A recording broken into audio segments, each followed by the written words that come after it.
Bom dia, alunos salesianos, tudo bem? Tá? Saudações salesianas para vocês, pessoal do Processo Civil 3, do 7º termo diurno, tá?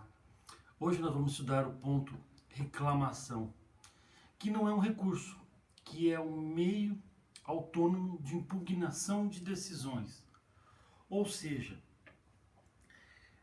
a reclamação ela visa, dentro de uma medida de política legislativa, judiciária, a reclamação ela visa fazer com que os juízes das instâncias inferiores obedeçam às decisões dadas pelos desembargadores e ministros das instâncias superiores.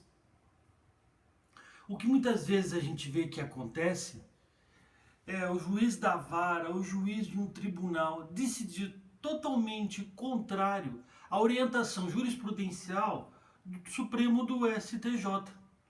E aí foi criado pela Constituição de 88 e o CPC novo agora veio disciplinar, mais especificamente, esta ação chamada reclamação.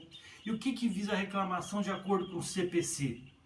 Primeiro, quem pode intentar? A parte interessada, aquele que possui interesse jurídico, porque ele foi desfavorável a uma decisão do tribunal ou da vara. Ou então o Ministério Público também pode intentar essa ação como custo legis. Tá bom? E ela visa preservar a competência do tribunal. Ou seja, se nós temos uma decisão que viola a competência técnica do tribunal, cabe reclamação. Segunda hipótese de cabimento é garantir a autoridade das decisões dos tribunais. E quando estão dizendo garantir a autoridade, é que justamente os tribunais, sendo instâncias superiores, suas decisões têm que prevalecer, por assim se dizer, têm que ser seguidas, por assim se dizer, pelas instâncias inferiores.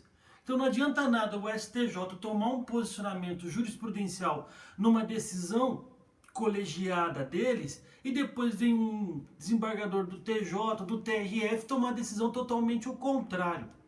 Tá? Terceiro, garantir a observância de enunciado de súmula vinculante ou de decisão do Supremo Tribunal Federal em controle concentrado de constitucionalidade.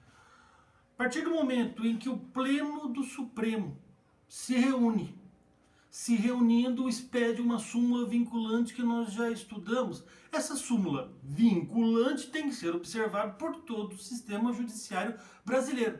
Se alguém não observa, cabe reclamação. E também no caso de controle concentrado, seja ação direta de inconstitucionalidade, seja ação declaratória de constitucionalidade. E também cabe a reclamação para que seja respeitado procedente dado em julgamento de demanda repetitiva ou incidente de assunção de competência. Ou seja, você tem um sistema de estrutura, o legislador vem e ele inova ao criar mecanismos para garantir a uniformidade jurisprudencial. Incidente de assunção de competência, súmula vinculante, julgamento de caso repetitivo, são todas maneiras que o legislador inventou para que as decisões dos tribunais superiores sejam observadas pelos tribunais inferiores. Se não são observadas, se são violadas, cabe o instituto da reclamação. Onde é proposto? Perante qualquer tribunal, tá? Não há jurisdição única aqui não.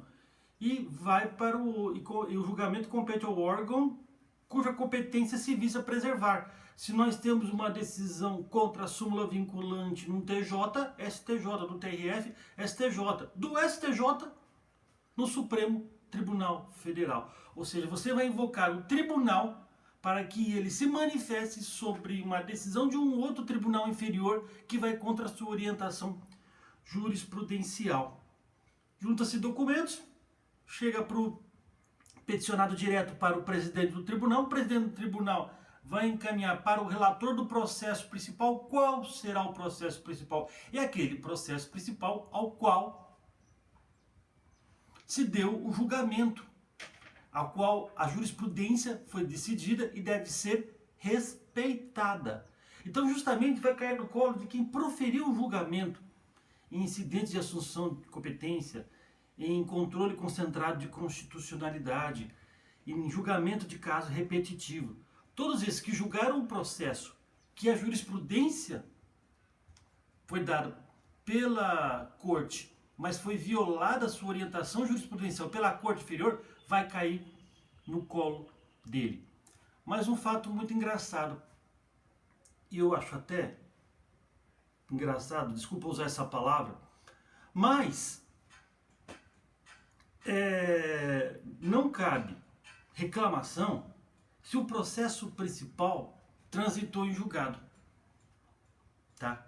Cabe reclamação se o processo principal ao qual a decisão violou a jurisprudência, ele não pode ainda estar transitado em julgado. Então o que muitas vezes você faz, o que você tem que fazer, diga-se de passagem, você tem que, de uma decisão do TJ, você tem que entrar com um recurso especial. Entrou com o recurso especial ao STJ, concomitantemente, ao mesmo tempo você entra com a reclamação, para que o STJ ou o Supremo casse a decisão que viola a sua orientação jurisprudencial. Tá bom? O relator pode requisitar informações, né? Pode liminarmente impugnar, suspender a eficácia do ato a ser impugnado, né? Depois disso daí ele vai citar o beneficiário da decisão que está sendo questionada, que violou a jurisprudência, para em 15 dias se manifestar, abre vistas para o MP e põe na pauta de julgamento. Julgando ok, será cassado a decisão do Tribunal Inferior que for contrária à orientação jurisprudencial do Tribunal Superior. Beleza? Obrigadão.